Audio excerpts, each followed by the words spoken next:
দর্শক, যমুনার সামনে এই মুহূর্তে আছেন আমাদের সহকর্মী সাজেদা সুইটি। সরাসরি কথা বলবো তার সাথে। রাজনৈতিক দলগুলোর সাথে নেতাদের সাথে প্রধান উপদেষ্টার বৈঠকের ব্যাপারে এখন জানবো তার কাছ থেকে। সুইটি, আপনি জানাবেন, আমরা যতটুকু জানি প্রধান উপদেষ্টা বিভিন্ন রাজনৈতিক দলের নেতাদের সাথে কথা বলেছেন। কি খবর আছে আপনার কাছে এই মুহূর্তে?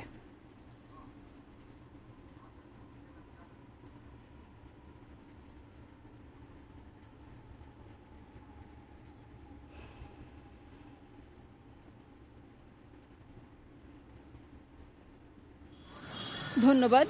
যমুনার যে বৈঠকটি চলছিল সেই বৈঠকটি শেষ হওয়ার পরে দলের প্রতিনিধিরা আমাদের সাথে কথা বলেছেন। তারা জানাচ্ছিলেন যে ভেতরের আলোচনা কি হয়েছে। প্রেস উইংয়ের কাছ থেকে আমরা ভেতরের আলোচনার বিস্তারিত না পেলেও দলগুলো থেকে যতটুকু জানতে পারলাম যে তারা সবাই তীব্র আপত্তি জানিয়েছে, সরকারের পক্ষপাতিত্বের একটা ব্যাপার তুলেছে। তারা বিশেষ করে এনসিপির প্রতি সরকার পক্ষপাতিত্ব করছে এমন একটি অভিযোগ তুলে তারা বলছে যে লেভেল প্লেয়িং ফিল্ড তারা চান, যাতে করে সামনে নির্বাচনে একটা সুষ্ঠু নির্বাচন উপহার হতে পারে সরকারের পক্ষ থেকে।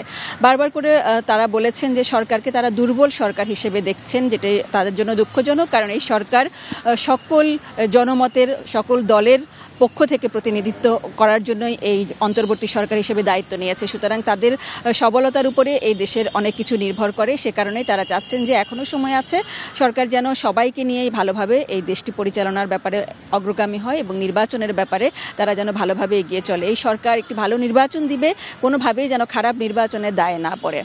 এখানে বলা হচ্ছে যে বিশেষ করে 4টি দলকে সরকার একটু প্রাধান্য দিচ্ছে বলে ধরনের অভিযোগ উঠেছে। বিশেষ করে বিএনপি, জামায়াত, এনসিপি, ইসলামী আন্দোলন বাংলাদেশকে নিয়ে গতকাল রাতের যে তাদের বৈঠকটি হয়েছে প্রধান উপদেষ্টা ডক্টর মোহাম্মদ ইউনূসের এই যমুনাতেই, সেই ব্যাপারে তারা বলছেন যে 4টি দলকে কী হিসেবে তারা বড় দল হিসেবে গণ্য করছেন, কোন বৈশিষ্ট্য হিসেবে কোন কোন ব্যাপারগুলোকে ধরা হচ্ছে। বিশেষ করে একটি দলের যেহেতু নিবন্ধনও নেই, সে ব্যাপারে তারা জানতে চেয়েছেন। এ ব্যাপারে সবারই কম বেশি আপত্তির কথা জানিয়েছেন। কিছুদিন আগে গোপালগঞ্জে যে এনসিপির সমাবেশ ঘিরে, বিশেষ করে কর্মসূচি ঘিরে যে অঘটনটি ঘটে গেল, যে দুর্ঘটনা বা অনভিপ্রেত ঘটনা, অনাকাঙ্ক্ষিত ঘটনাগুলো ঘটে গেছে, সে ব্যাপারে তারা প্রত্যেকে আপত্তি করেছে যে সরকার গোয়েন্দা সংস্থার কাছ থেকে সঠিক তথ্য হয়তো বা পায়নি। এখানে গোয়েন্দাদের ব্যর্থতা বা সরকারের ব্যর্থতা হিসেবে তারা এটিকে দেখছেন। এই ব্যাপারটি কেউই পছন্দ করেনি। আর এনসিপিকে সরকার প্রোটোকল সুবিধা দিচ্ছে এবং এনসিপির রাজনৈতিক কর্মসূচিতে সরকারের সুযোগ সুবিধা তারা কেন পাচ্ছেন, বিশেষ করে উপদেষ্টা বা মন্ত্রী পরিষদ যে ধরনের সুযোগ সুবিধা পায় তার চেয়েও বেশি প্রোটোকল নিয়ে তারা কিভাবে রাজনৈতিক কর্মসূচি পালন করছে, এই ব্যাপারে তীব্র আপত্তি দেখা গেছে। এবং এই ধরনের ব্যাপারগুলো তুলে ধরেই তারা পক্ষপাতিত্বের অভিযোগটা করছেন এবং সরকারকে তারা নিরপেক্ষ ভূমিকা দেখতে চান। আর বিশেষ করে জননিরাপত্তা ইস্যুতেই সবারই অনেক কথা ছিল।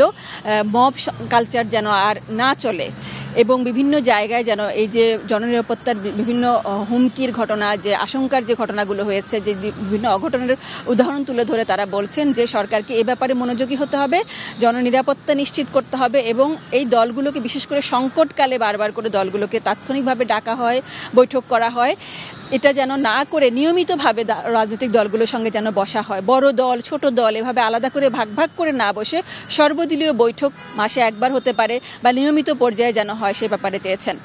আর এই যে 5ই আগস্ট সামনে আসছে, এটি একটা বড় দিন হিসেবে তো সবাই কাউন্ট করছে। 5ই আগস্ট কেউ কেউ চেয়েছেন যে 5ই আগস্টে যেন নির্বাচনের তারিখ ঘোষণা হয়, কেউ চেয়েছেন যে 5ই আগস্ট যেন সর্বদলীয় একটি বৈঠক হয়। বিশেষ করে যারা গত শেখ হাসিনার আন্দোলনে, শেখ হাসিনা পতনের আন্দোলনে যে যারা নেতৃত্ব দিয়েছে তাদেরকে প্রাধান্য দিয়ে যেন একটা সর্বদলীয় বৈঠক হয়, এ ব্যাপারে তারা গুরুত্ব দিয়েছেন। লন্ডনে যে বৈঠকটি হয়েছে তারেক রহমানের, লন্ডনের সফরের পরেই প্রধান উপদেষ্টার কাছ থেকে তারা একটা সর্বদলীয় বৈঠক আশা করেছিলেন, সেটি জানিয়েছেন প্রধান উপদেষ্টাকে এবং বলেছেন যে তারা রোডম্যাপটা চান, নির্বাচনী রোডম্যাপটা দ্রুত দিলে সেটা ভালো হবে, সবাইকেই একটা তারা ধারাবাহিক কাজকর্মে অংশ নিতে পারবেন এবং সেটা সব দিক দিয়ে পরিস্থিতিকে আরও ভালোভাবে উন্নয়নে সাহায্য করবে। প্রধান উপদেষ্টা সবার কাছে সহযোগিতা চেয়েছেন যে সামনে একটা ভালো নির্বাচন পেতে হলে শুধুমাত্র পুলিশের দিকে তাকিয়ে না থেকে সবাইকেই ভালোভাবে সহযোগিতা করতে হবে, সবাইকেই সক্রিয় হতে হবে। এই ব্যাপারে তিনি সহযোগিতা চেয়েছেন এবং দেশের মানুষের সর্বাঙ্গীন কল্যাণের জন্য সবগুলো দলকে সমানভাবে মনোযোগী হয়ে সরকারকে সহযোগিতা করার জন্য তিনি সবার সহযোগিতা কামনা করেছেন। এই হলো বৈঠকের অবস্থা। দেখা যাক সামনে যদি আমাদেরকে প্রেস উইং থেকে আরও কিছু তথ্য জানানো হয়, আমরা অবশ্যই আমাদের দর্শকদেরকে জানিয়ে দিব।